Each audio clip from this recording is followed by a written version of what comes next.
This is a quick reminder to all of our listeners that we have a new segment called Be Our Guest. So if you are a subscriber to our Patreon, you can leave your questions. And if we pick your question, you will have the chance to be on our show. We will Zoom you in and you will get to ask your question live on our show. And, the show is taped, I suppose, live because we're alive, but then you'll be on the episode and we'll get a chance by having you live to ask you for all the juicy context and details and questions and really rake you over the coals. But go to our Patreon. There's a thread for Be Our Guest and leave your juicy burning life question.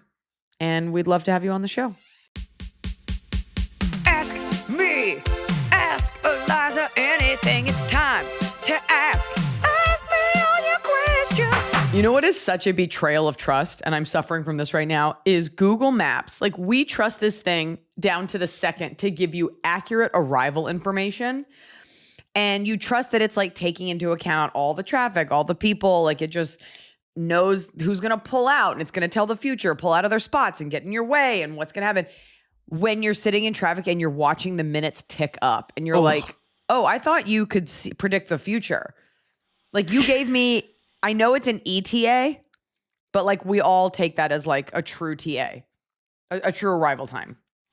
I get very suspicious, though, of people that are like, I use Waze or Apple Maps or whatever. Like, no, it's only Google, but even though it's going to lie to me. But like, because it used to be in your car, it like automatically connected to Apple and I'm Apple Maps. And you're just like, who is using Apple Maps? And you know it's someone that's like, actually, the sound quality of the Apple Map is better. But I don't know who uses that. And I actually think Waze and Google Maps have the same info. I think that Google bought Waze, so I think they use the Waze within their Google algorithm, but also you can use Waze on its own. But that's all the stuff with like where people report there's like a cop or like a body on the road or an old tire. That's the other thing. You have to incentivize me to want to feed your data. And Waze always felt like a little Pac-Man game. So I'm like, give me points that I can redeem for like a frozen yogurt. I'm not taking my hands off 10 and 2. I'm not taking my hands off of what I'm texting to write to be like, yep, still there. When I'm on the highway and it's like, there's a cop, is he still there? And number one, I'm on the highway. Number two, I can't tell you he's here. Sometimes it's like still there. I'm like, not right here, but maybe it's in like a mile. And then you feel bad if you enter it wrong. And I'm like, how are you asking that because enough people didn't answer or they did with conflicting info? Yeah, you're right. We need a reward. There was a little period of time, maybe 10 years ago, where there was this app you could download and you would get like cents, like money, where you would say it would lock your phone while you were driving. Do you remember that? And you would get like a couple bucks through PayPal if you agreed to lock your phone the entire time the car was moving. And I did that like 3 times and I was like, no, I just want to hear the notifications. Yeah, I need that. No, and like for the Waze app, like I wanted a little character. Didn't your character like grow? Like wouldn't it like get a sword or a hat? Like the more you drive, like there just needs, if we're going to gamify everything, let's at least make it a little bit fun. And if we're going to VC every fucking aspect of human life, then at least let me get some money for this. Yeah. Well, we should invent that. Well, just so you guys know, I just came back from Hawaii and I took my children to school and the teacher goes, "Where's your tan?" And I was like, I did my best. That's not such this family. Kick in the teeth. You're like, I was outside every day. I'm a little tan. It's a little, you can't see. It's a little tan. I mean, you have, I think so. It's a little tan. I like the blue, the match. Oh yeah, that showed it. The arm, the farmer tan. Yeah, there we go. It's not a farmer tan. I was in tank top. Yeah, the whole time. I'm still getting a spray tan today because by the time you hear this, it will be March 18th. Happy St. Patrick's Day to those who celebrate. And we will have been at South by Southwest and we will have had a great premiere that was sold out. I'm so jealous and excited for you. It's going to be so fun. I have a tanning question, which is when your tanner comes, does she already know your color? So now she has to adjust because you're a new color, or does it not matter what you start as? So you don't pick a color. You pick the amount of coats you want. That's a fair question. She's not like, do you want burnt sienna? Yeah. So we usually do 1 coat. For Sundance, we did 2 coats. Sometimes I'll do 2 coats because you don't want to look like Tan Mom or like Magda from Something About Mary. And you can go light, you can go heavy. And then she's really good at like following the lines of your body, kind of like outlining muscles, whatever. But I will go 2 coats, never more than that. If the event is far enough away. So like if the event's tomorrow, I'll just Oh. get one coat, looks like a sun kiss. But if the event is in like a few days and I know I'm going to work out, we'll get 2 coats because it fades. If you take a hot shower, when you sweat. Since you just came from Hawaii, are you at a different base level that affects your choice or no? Probably, but I don't think I'm that tan per the teacher's question about my tan. Right. So I'm still going to go double because you still always look so good. And the odds of it, and by the time I get to South by, like you'll just be a tan person. I'll just be a tan mom. Are you doing anything else? Like, are you trying to see anything else while you're there, or it's too There's no much? You're time. doing your movie. Yeah. I'm there to premiere. I'm also coming in late because I have to come from Aspen from this festival that I'm doing, and I will be presenting at the iHeartRadio Awards when I land in Austin. And then the next day is all press, and then the premiere, and then a raucous party, and then breakfast with my best friend and my parents. And I'm going to fly back here, and the cycle continues. For your iHeartRadio Awards presentation, is this you as a comedian or you as a podcaster? And if it's the latter, can you please plug our podcast? That's a great idea, and I'm going to make a Can note your of lower that third right say now. podcaster? Ask Iliza I am going to anything. make a note about that, and I did have a joke Thank for you. them. I'm going to actually write it down right now. I'm actually going to text Thank my you. publicist. I basically I'm presenting for, I don't know if I can say the category, but I think I'm presenting for like best podcast or podcast of the year, like a big award. But I want to make a joke about like how like 1 in 3 Americans have been affected by podcasting. Like 1 in 3 walk-in closets have been turned into a self-recorded studio. And I was like, some of us who have been podcasting long enough, like who among us does not have a free account from stamps.com and is definitely sleeping on a Casper mattress? I still have my Burst oral care toothbrush. I still Oh have my that God, subscription. I still do Yeah. it. That and the Athena Razor Club. I still use those. You used to get ads. All of our current sponsors are wonderful, lovely. They are. Great. Honestly, you've honestly got a good batch. But there used to be ads where they would give away almost too much, where they'd be like, "Here, have 6 mattresses. Enjoy your new life." And it's like It was the you're just golden handing days. them out. Of podcasting, like everything was like, yeah, here's a bunch. And now they're like, if you do take a bite, we do need you to pay for half of it. Yeah. Which is great because then you get personal experience. Okay, so went to Hawaii. I'm going to update you in the Patreon about a horrific accident that my daughter had. Oh And I'm not God. gonna do it until Okay. then. Yeah, it's awful. But Hawaii was lovely. And the best part of any vacation is knowing you got out right before a storm hit. Oh. I also went to the airport early. I was talking to my friend who promotes the shows in Hawaii about how like the Maui airport is like a nothing airport. Like there's like a food court. No airlines really have a lounge there. Like it's just like an island airport. And like it doesn't matter if you camped out on the beach, stayed at the Grand Wailea, rented a house. Like it doesn't matter what tax bracket you're in.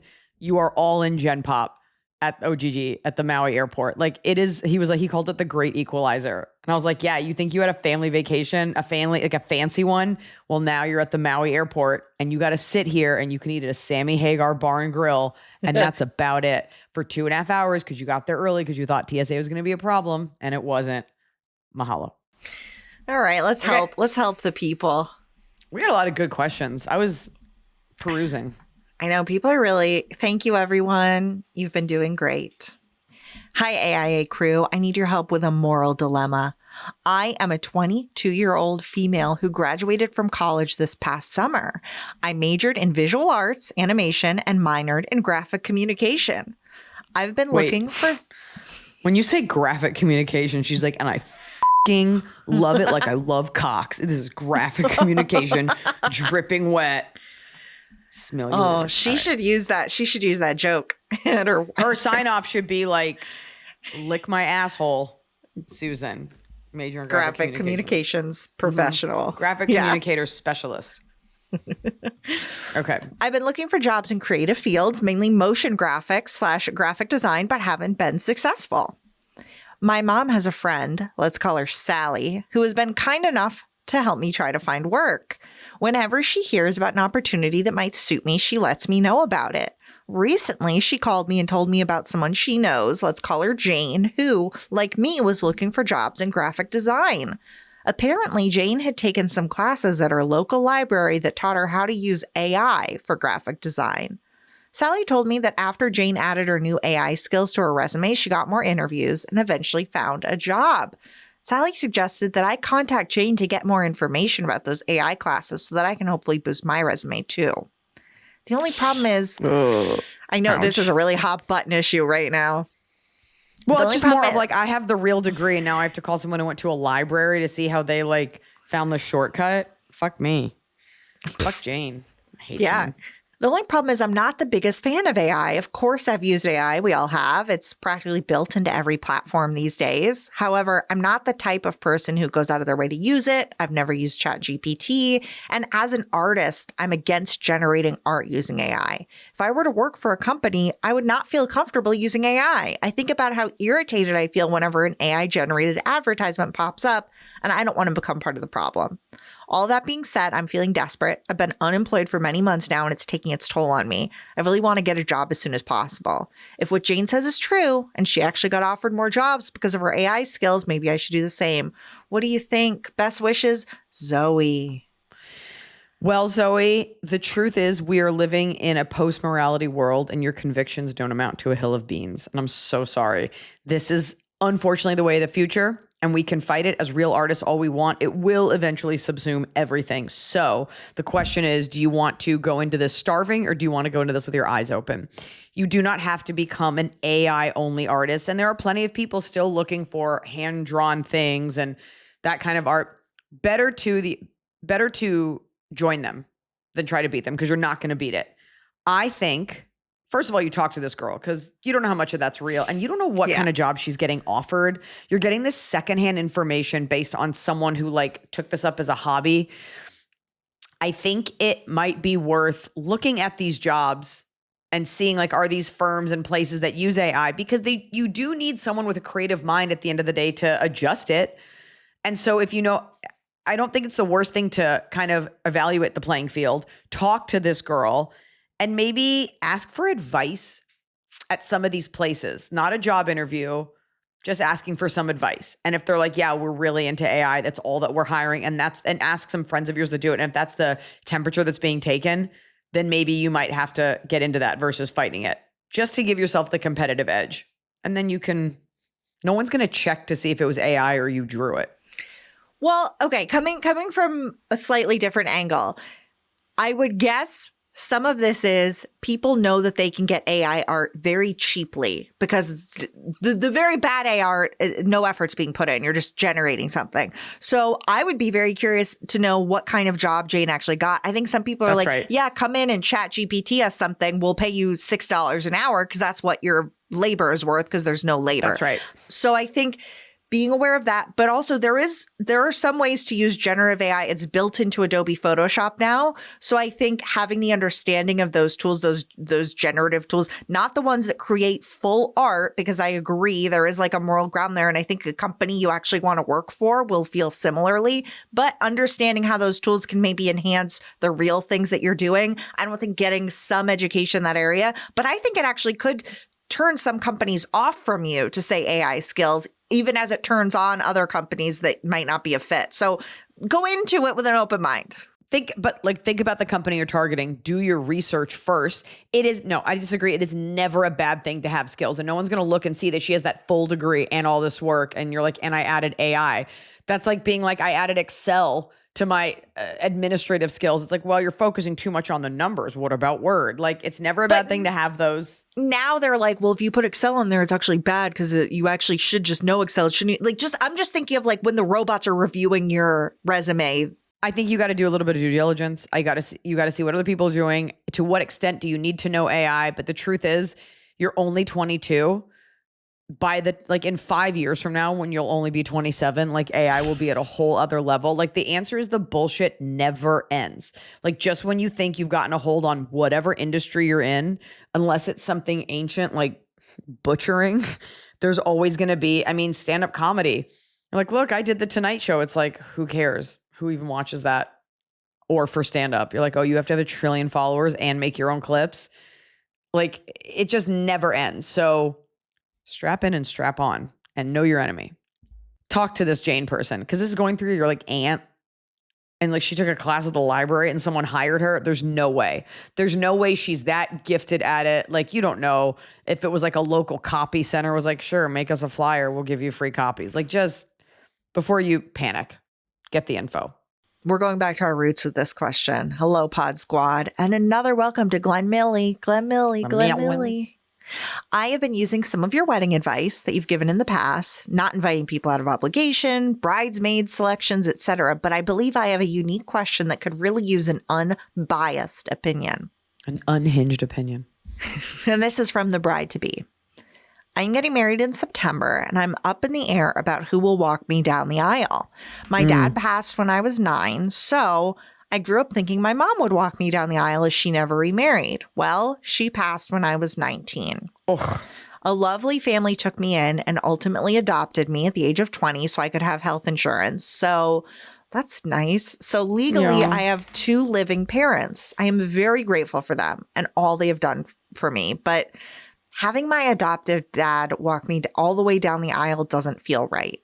I'm close to my uncle, biological dad's brother, but it doesn't feel right to have him walk me either. Mom's brother is a piece of shit. Long story, but stole $20K from my mom's estate, so he doesn't even get an invite. Should I have my uncle start with me and hand me off to my adoptive dad? Should I have them both walk me? Should I just walk by myself and carry a photo of my dad? They both mean a lot to me. I would not want either of them to feel slighted, so I would love to hear your opinion.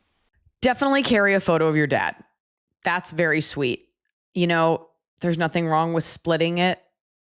You know, the guy that adopted you at 20, like they just put you on their insurance. He didn't raise you, but I also don't know your relationship. Do you spend, I don't know. How old are you now? We don't know.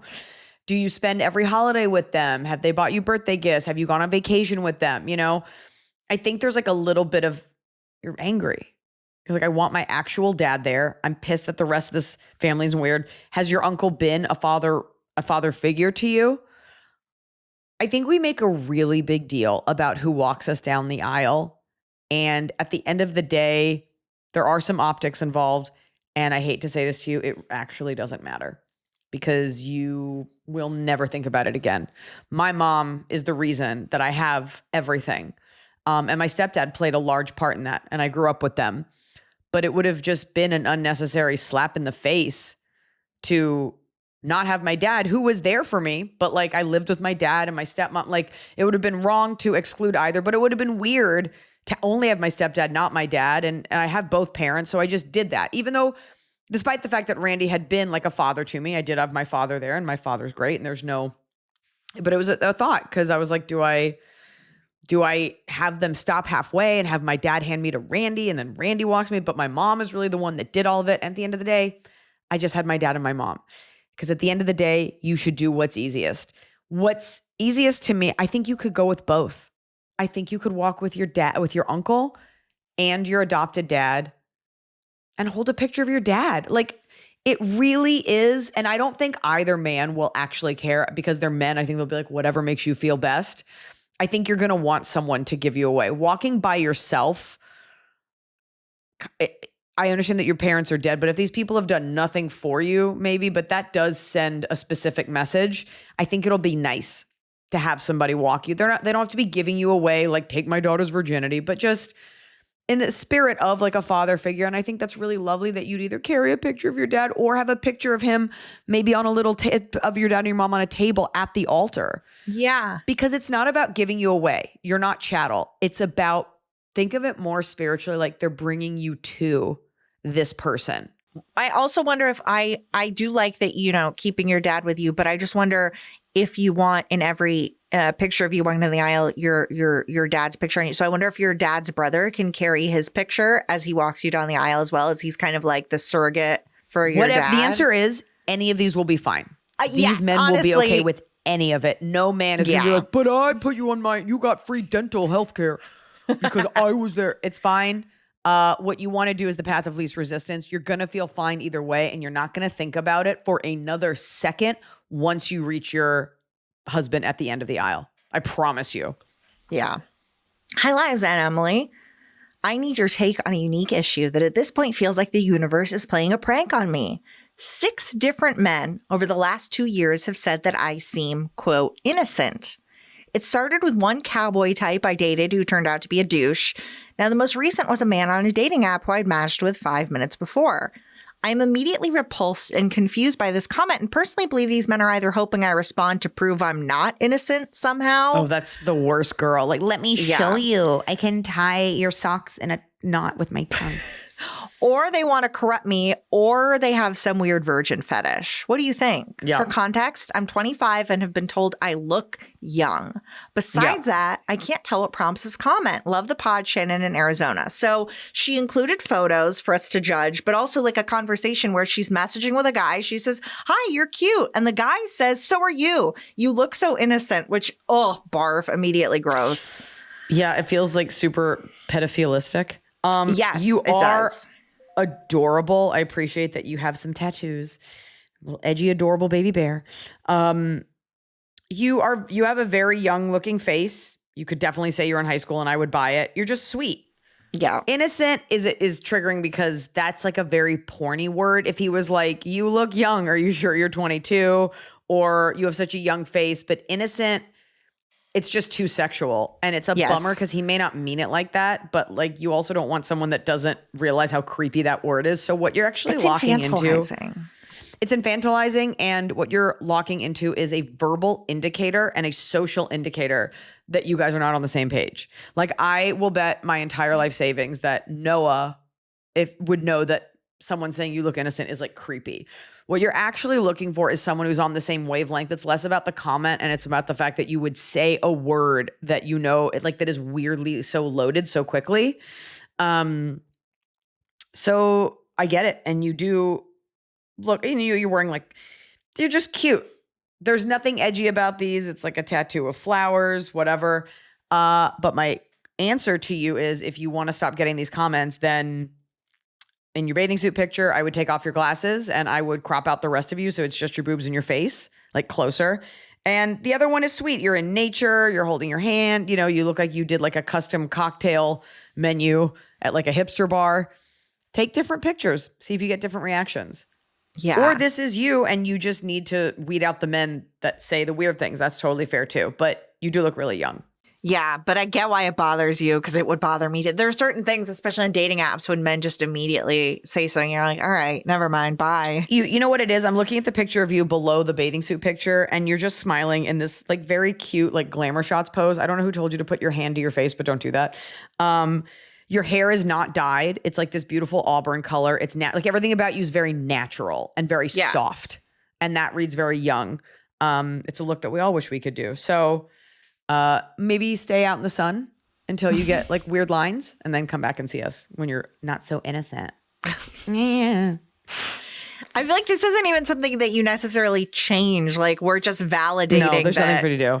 Yeah, it's gross. It's weird. You're right to be kind of like, at those comments. But yes, you have a look where people are like, oh, like you're cute. It's innocent, but it's also sweet, and you're cute.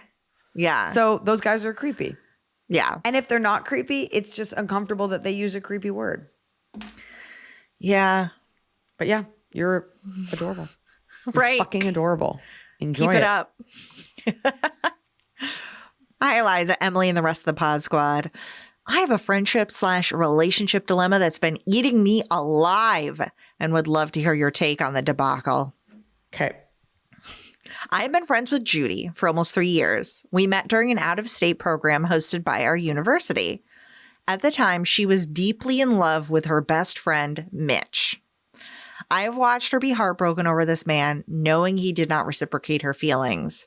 She never told him how she felt, resigned herself to never being with him, and has remained best friends with him. I know where this is going. When we got back to our university after this program, I met Mitch.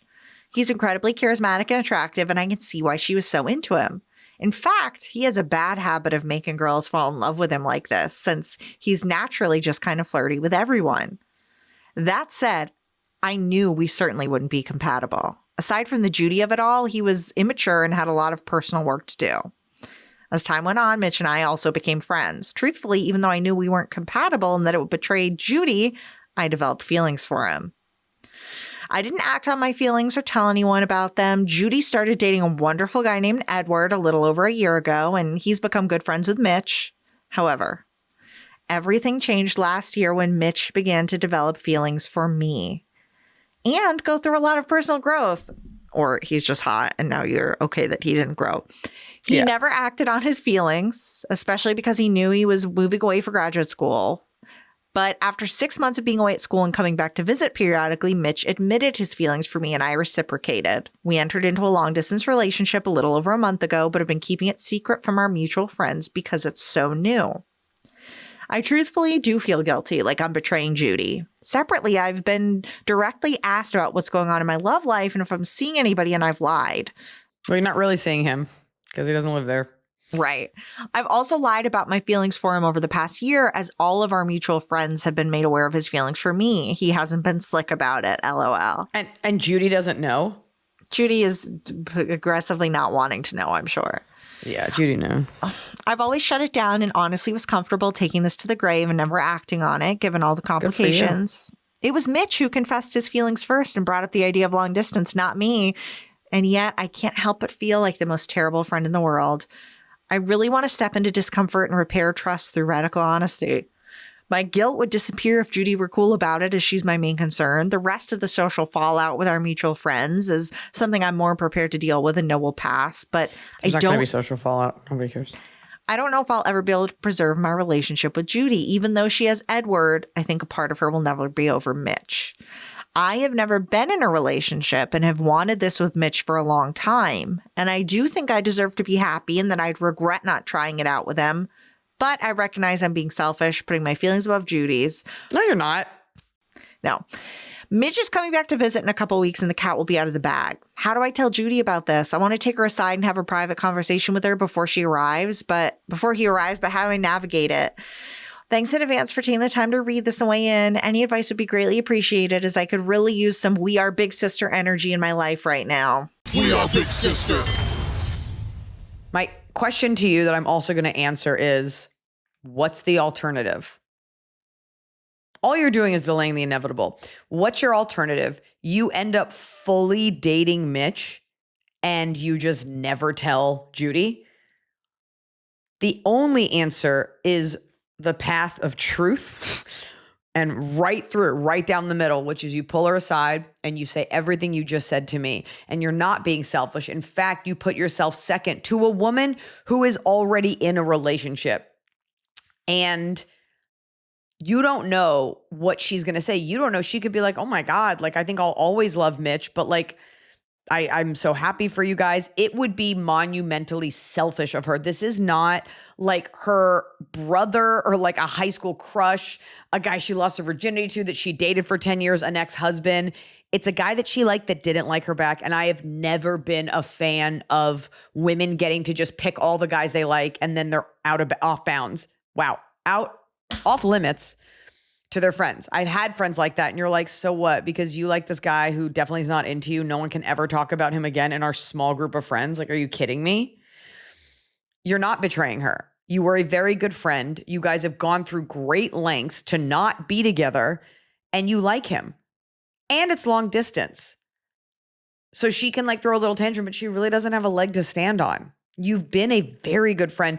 You're bordering on becoming a bad friend if you keep it from her any longer, because then it means that everyone knew but her. And then she's going to make it about how you weren't honest with her. So now you've got to give her, as I always say, I wanted to give you the respect of being honest with you. That way she can't say that that's what she's mad about. I'm going to give a meaner take. Ooh. From a different perspective, where I'm making a lot of assumptions, just how this question was worded. Because I think that our question asker does have a lot of guilt now about that it's actually happening. But there was a lot of like, he's so charming. Everyone falls in love with him. He's so flirty. I highly doubt our question asker was not flirting back, was not engaging, was not. I just think that there's like, you're acting as though this just suddenly, Mitch suddenly fell in love with you. And how are you powerful? Like you're powerless to resist it. I don't think Judy has dibs on him. She's dating someone. She cannot have every man on the earth. But this is like, yes, you've made a choice here and it's not the wrong choice, but I just think it's like, this isn't all like, oh, Mitch is so wonderful. How could we all not be in love with Mitch? I don't disagree with Emily. You're definitely like playing like a little bit innocent. You're like, and he was just, everybody likes him and I've never been in a relationship. You guys have definitely kissed before. Like you've definitely hooked up. Like there's more there. So you're definitely making it sound like, and this just kind of happened and now we're full throttle, but we haven't really done anything.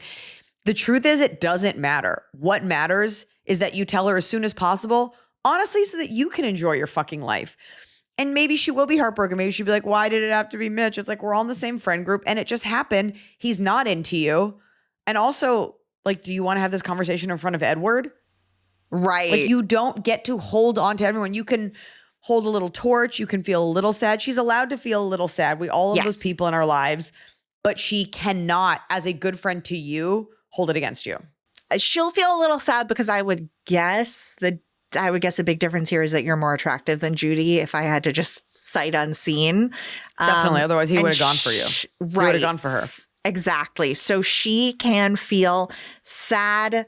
She can feel, so she might take a minute. She might not immediately be like, yes, I would love to watch you guys make out actually and be the third wheel. So give her that space. Give her that space, but also know that you guys are incredibly young and this relationship, neither of you will be in these relationships in 10 years, or maybe this is your soulmate.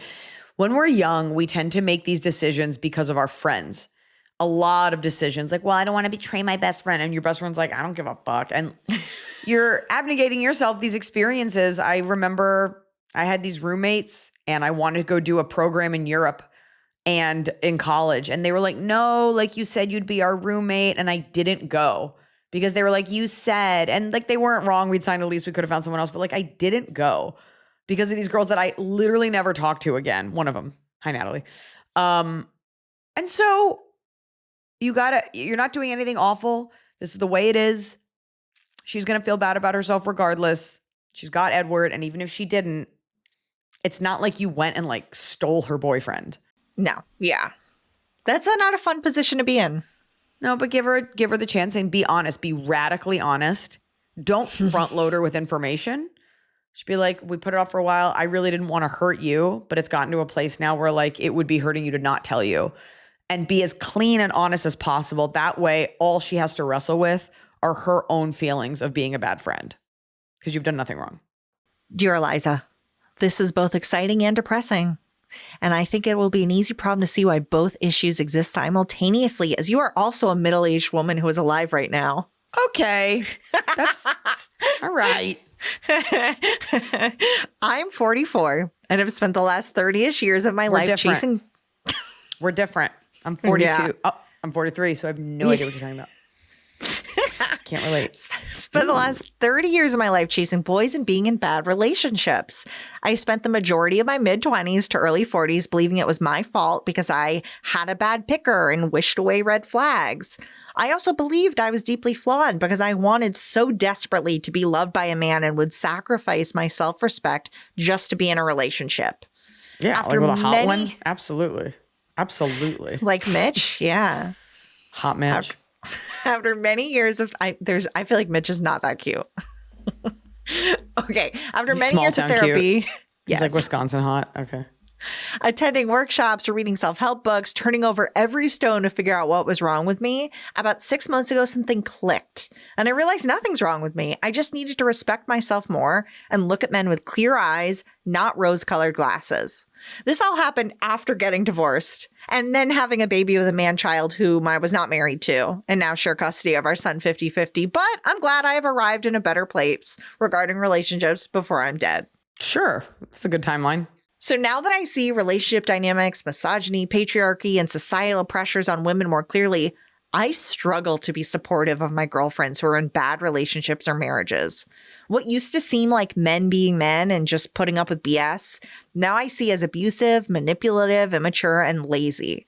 I want to be the crusader screaming from the mountaintops to get out while you still can because my friends are being mistreated and can't see it.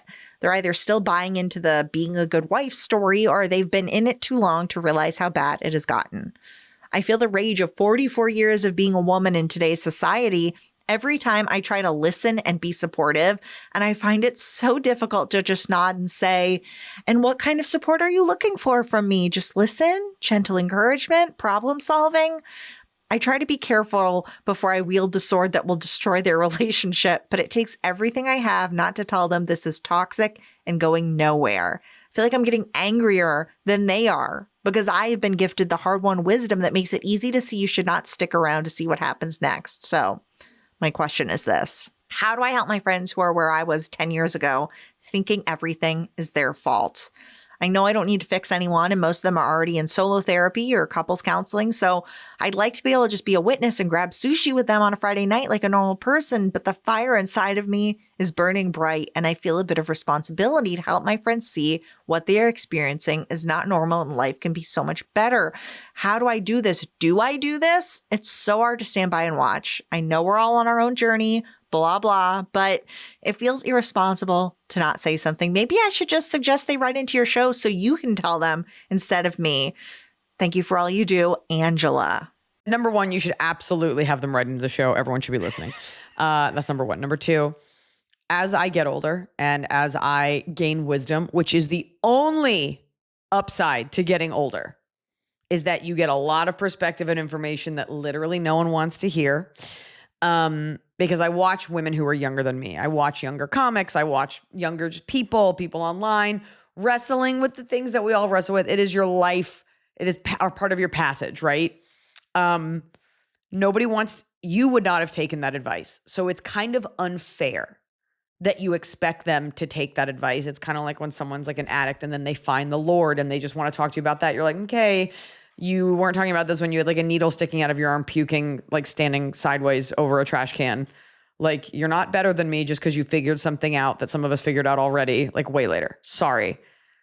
It does come off as like a little sanctimonious. One thing I would caution you about is being too sensitive, because not all problems are created equally. You want to make sure that if someone's like, my husband's not listening, that you're not wielding that sword. Like, that's because he's an asshole and he's a misogynist. Like, you really don't know what goes on in their homes. Let's say you have laid down with dogs and you've woken up with fleas. Let's say you and all of your friends are exactly the same. Okay. First of all, I would encourage you to start to get new friends, because your friends are all from your old life and you guys all operate the same and you're attracted to each other because you have that same mechanism and you're all in this like party girl, I'll fix this guy, I'll date a loser phase, right? That's great that you've graduated and that you've matured and you're ready to join the rest of us. Being a woman in a healthy relationship does not mean being angry at men all the time. And it doesn't mean assigning blame to all men. People do bad things, but it does take two to tango. And I understand that you want to eat with your friends. Have they been there for you when you've been in these bad relationships? Did they listen to you? You should always be honest as a friend, especially if safety is involved. You don't want to be, you're saying, I'm past this place in my life. I don't want to sit and hear you complain about your bullshit when I already have the answer. So offer up your hot take, say something supportive, but there's not a ton you can do about it because these people are repeating the patterns that you've been repeating your whole life. So I would suggest either get new friends or offer up your honest take. Or because I don't think every problem with every friend is going to be the same. And if the boy is truly being awful, you can be like, hey, take it or leave it. But I let so-and-so treat me this way for a long time. You're worth so much more than that. But you cannot come from an angry place, because who you're angry at is your younger self. And you didn't listen at that time. So I'm not saying you deserve this by any means, but I am saying like, you have changed, but your friends haven't changed. And I think it's worth giving them a little bit of grace and then also making your peace with how you're going to handle it. Because we've had people write in where it's like, I meet my friend, she only complains about her boyfriend ever. You can say to your friend, you'd be like, hey, I've heard you have this same problem. Can I offer up some advice? And if you don't want to take it, that's fine, but maybe we should talk about something else. I wonder also, because you're sitting there like, my friend is so great and this guy is not, like, she deserves the world. Number one, is anyone good enough for your friends is one question. Number two, how great are your friends? Like, I think putting into the lens of like, yes, this guy is being kind of a jerk. He doesn't like put down the toilet seat. Like, does your friend just leave her phone somewhere and forget and not tell him she's coming home? Like, is she being so disparately is their behavior so far off from one another? And if it's some woman that's putting everything into this man and he's giving nothing back, okay. But if they're both kind of like shitty, you don't know. Don't look at your friend through rose-colored glasses either. And when I said it takes two to tango, I can think of people I know where together they were a volatile, crazy, awful couple. Then they broke up, and you see when they break up and they go with new people, you see who the problem was. Because one of the people got married, has a family, and like seems like they grew up a little bit, and the other one is like still kind of crazy. Like sometimes it is just the alchemy of those two together, or your types of friends, people like you attract a certain kind of messy person. Doesn't sound like any of these are like super healthy relationships, but your friends could also be the problem, as were you, because I'm sure that you fueled that fire. This is not about victim blaming, but like if he's a piece of shit, like chances are you're not at your best either, because no one it doesn't bring out the best in anyone. Yeah, because I think Iliza and I, you were both talking like situations where like the guy is kind of a dud or whatever, but it's like abuse is a different situation. We're talking about you're settling for less than you deserve. He's but also not like what is deserve? Well, yeah. Like you always see women that are like, she's my friend and she's a goddess. I'm like, is she, or is she like a little sloppy, time blind, like consults the stars too much, smokes too much weed? Like, I don't know. So right. But it is unfair for you to expect them to just snap into your realizations because you're having them now. Yeah. Get new friends.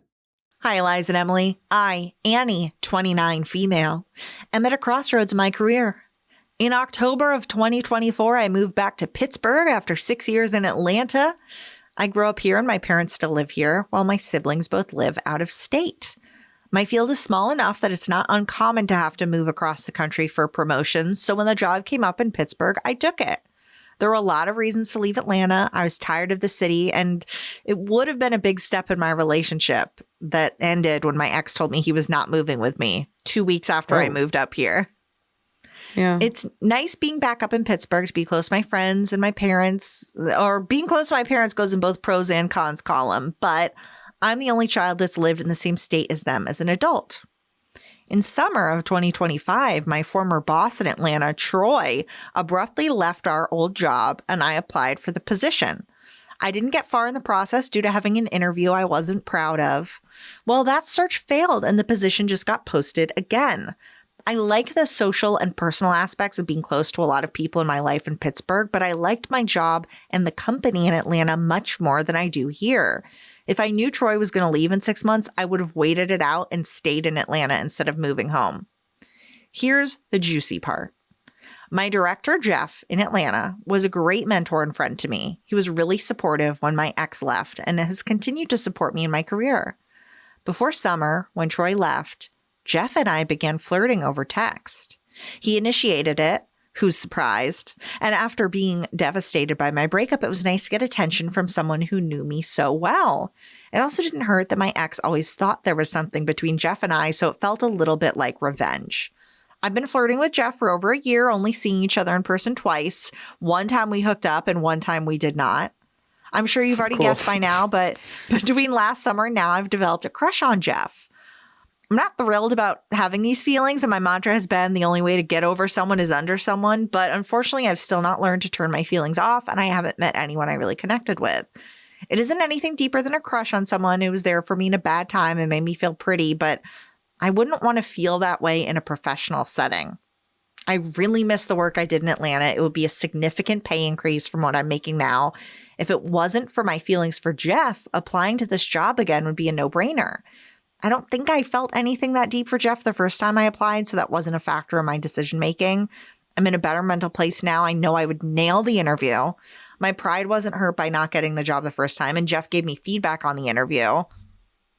Should I apply to the job? Not applying is self-selecting myself out of it, but I don't want to cause myself more pain or potential issues at work.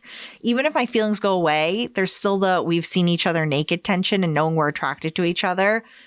Jeff knows about my crush and politely said it was nothing more than flirting and attraction on his part, but you guys slept together. He's always been respectful, letting me set the pace of how far we go. I still enjoy the attention too much against my better judgment to stop. He even let me know a week before the job was posted and told me to apply. I'm much more concerned about myself mishandling the situation with him due to the liking the thrill of it. I want this job, but I don't want to be in a worse situation. Am I looking at Atlanta and the job with rose-colored glasses? I feel really protective of the time and work I did there, and I almost feel entitled to this job. Do I apply and make the decision when or if it's offered? Big sister, help. Annie. Definitely. Apply for the You job. definitely do. 100%. If the roles were reversed, that guy would go for the job. It is a little weird that you're interviewing with Jeff for the job that Jeff did not give you, but then gave you feedback and then for sure slept with you. And I don't know that you'll get a fair interview. I'm not positive what kind of work this is. This is a little weird. Yeah, and is he your supervisor, direct supervisor? I think also Jeff seems better than he is because this is all making you feel good. It's over text. There's no strings attached. What I appreciate about Jeff is that he's like, he's probably married, by the way. I don't know why I get that vibe.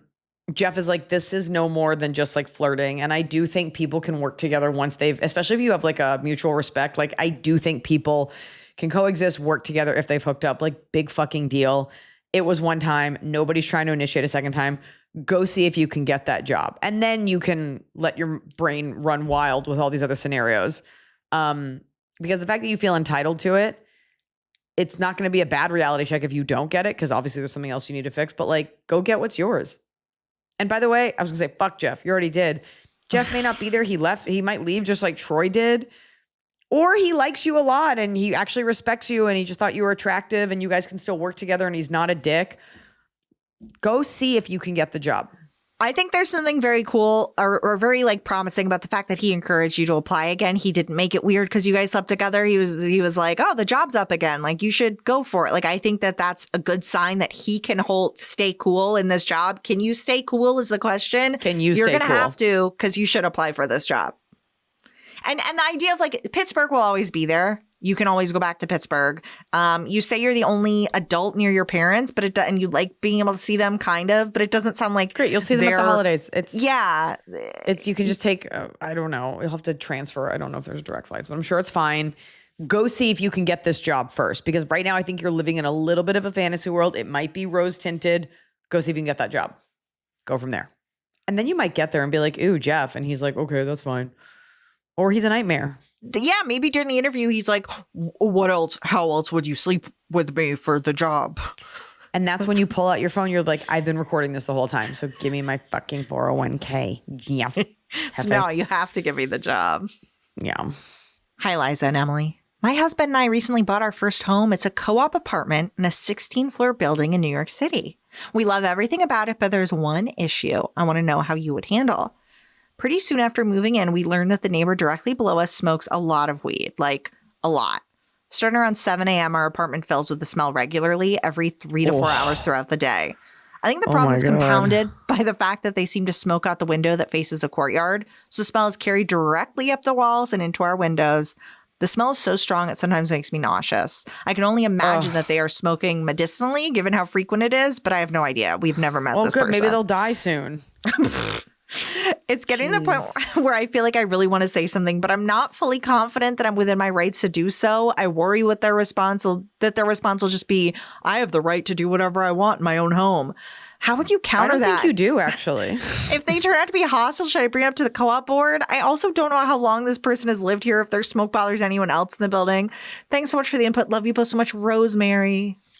God, Rosemary, I didn't want to answer this because it makes me so angry as someone who is olfactory challenged because I have like a super smeller nose. This would drive me fucking crazy.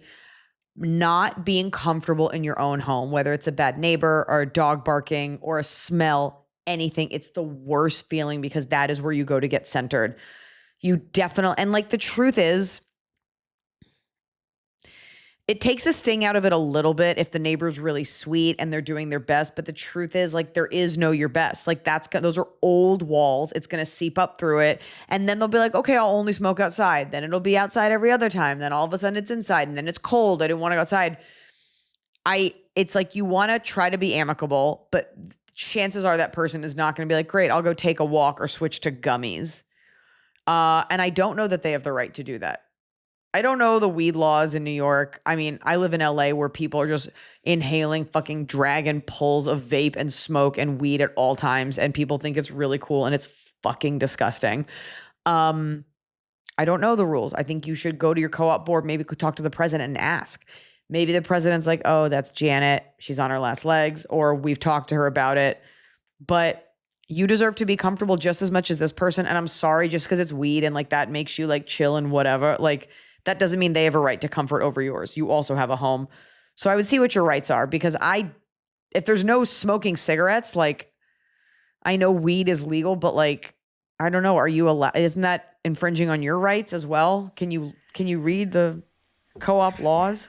I also think going to someone with a solution and not just a complaint. So like, look, suss it out. Like, is there a spot where is there another window that you guys have in your buildings that isn't going to the courtyard? I'm not saying that this changes anything, but I think even if it's not a real fix, going to them with this understanding, I totally get that it sucks, you know, to not be able to smoke wherever you want, but it's getting into the house, you know, could you try a different window and just see? Or like, hey, I bought you this pack of weed gummies. Like, I just think when it comes to people's personal pleasure, I think the amount of cigarette smokers that hang out like in the entryway of buildings, as if that makes you warmer, your proximity to a door. I think people get really, especially when it comes to like liberal things like weed smoking, I think people, when it comes to their personal pleasure, get really ugly. Yeah. So you don't want to go into it angry, but it also will help to meet this person.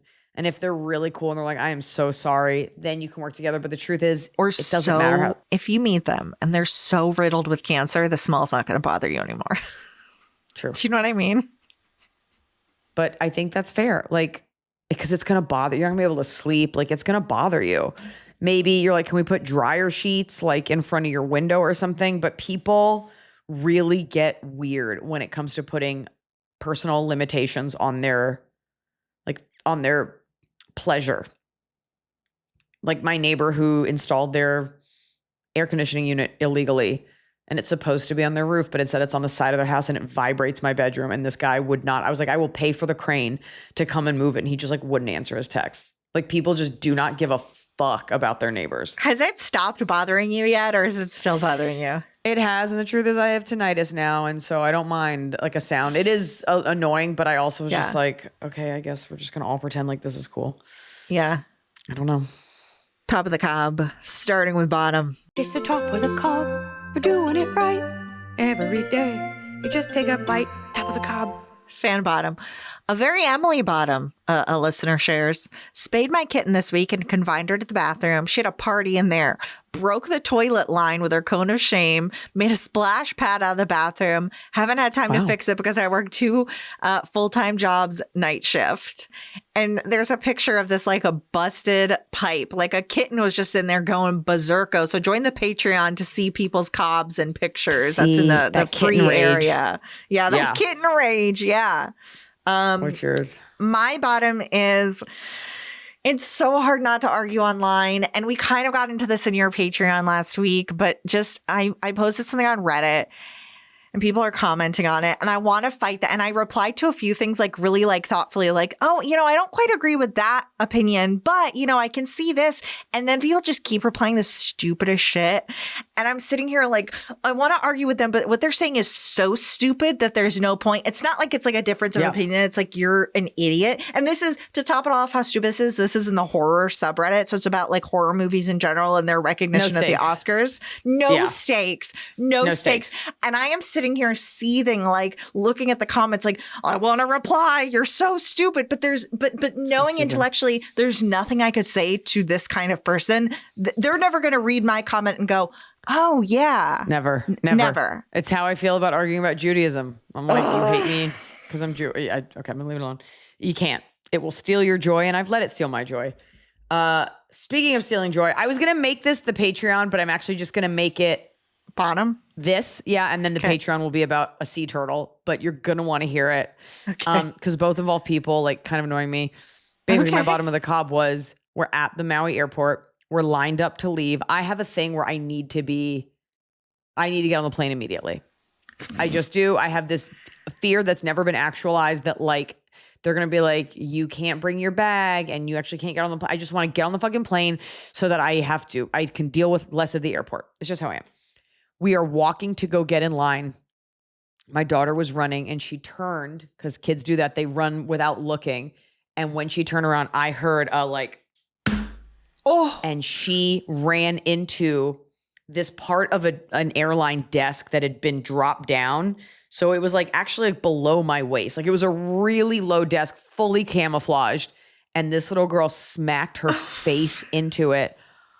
And the sound, like that thwack, you could hear it echo throughout the terminal. And I was like, please God, like, please do not have hit your eye. And I dropped to the ground. You hear me go, oh shit. And I dropped to the ground and I opened her eye. Her eyeball was fine. Thank God. And she could have like cracked her orbital rim. This girl was running full speed. Yeah. So my daughter had a full puffy. It like split the skin, but didn't break it. Black eye. Oh. And she's crying and I'm like, oh my God, I'm holding her. And you know that she's amazing. She's letting me hold her. Normally she gets upset and she moves away. I'm holding her and people are coming over. They're like, is she okay? And it is in an emergency, you realize how little you care about other people. And they're feeling like I'm just like focused on holding her. I felt so horrible for her. Glendy there was a bar to ask for some ice. And she comes back and she goes, the bartender won't give me any ice. Oh, I know. I'm scared about what happened. What you did. Well, nothing happened. I'm holding my dog. I'm just focused on holding her to just like be, but I'm also eyeing that the plane is loading. Oh. And so I had to decide, and she had kind of stopped crying. Like she's like, I was like, do I step out of line to go ruin this fucking bartender's day? Or do I fulfill my neuroses and get on this plane? I asked Glendy what she said. I go, why wouldn't he? She goes, I said, and she has, an accent. Maybe he's racist, maybe not. She was like, I said to him, please, my kid bumped her head. And I was like, you said bumped her head. If I were a bartender, I'd be like, okay, whatever. Like, I don't know that you conveyed the severity of it. And then part of me was like, everything is so expensive in Hawaii. I would not be surprised if this guy's like ice got weighed at the end of every day in correlation with like drink sales. Thankfully, a woman sitting at the bar had one of those cold packs you can shake. I don't know why she had that with her. And she gave it to us, to Sierra, who of course would not hold it to her face. But in that moment, like the perfect combination of being scared for your child and rage and wanting to take out rage on another person. And I was like, I wonder if he hates Israel too. Maybe he'll just do a 2-for-1. And I kept looking over and I was like, do I make this? Like everybody in the terminal saw her hit her face. It's a beautiful little girl that just hit her face. I just don't know why you wouldn't give me a napkin with a few ice cubes in it. Like, I just don't know what corporate mechanism is there to make you not do that. And I just was like, had I asked, like I would have gotten that. And I was like, do I go over there and like yell at him? And I was like, the answer is no. Like, she's okay. Thank God. It's not as like, but it's just one of those moments where you're like, do I snack on the deliciousness of losing my mind on this guy or just get on the plane and go fucking home? And I got on the plane. So in that moment, I matured a little. Yeah, you made the right call. But I just don't, you're right. And there could be something we don't know about, but I would totally just, if anybody came up to me and said, can I have some free ice? Can I have some ice for any injury? I have a boo-boo. Here you go. Are walking out of the Starbucks with cups and cups of free ice and water. Yeah. I'd be like, okay, can you put some water in it? Can I have that? Like, what's the problem? But and you know what?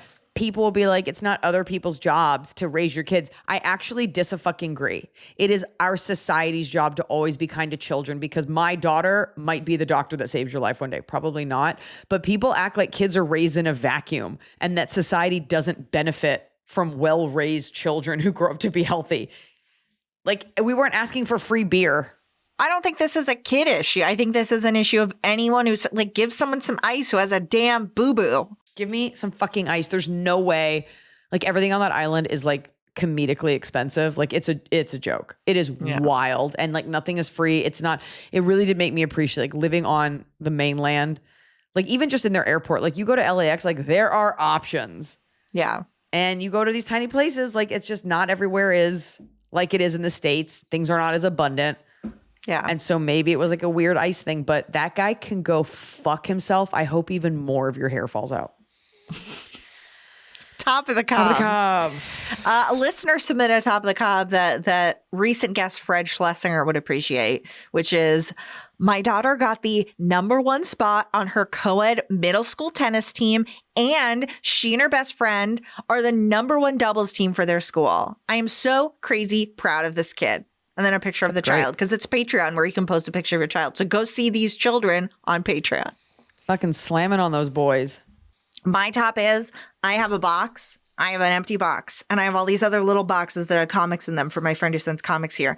And I fit all the comic boxes into the big box perfectly, Wow. to the point I took a Wow. picture and I'm going to post it in the Patreon for this man. top of the cob. I don't know if people need to pay more. Oh my God. It's going to be in the free area. That's right. My top of the cob is one word. Oh. I'm just going to say the word, and the word is pillion. Oh. Okay. It's a movie. It stars Alexander Skarsgård and the British guy from Ballad of Buster Scruggs, who had like no arms and no legs in that movie, and he has his full arms and legs in this one. Mm-hmm. I'm just gonna say, I didn't know what I was gonna. I didn't know what it was when I started watching it. If you are a fan of devastatingly attractive, chiseled, godlike men, and you could go for a homoerotic love story, watch Pillion. All right. And I guarantee if you don't believe in gay rights, you will after it. Because they're so hot. And I guarantee if you're just a straight woman, you're going to be even hornier after it. Just watch Pillion. That's it. Pillion. A fun reminder, my lovely husband, Noah, has his second cookbook coming out. It's called Grill Time.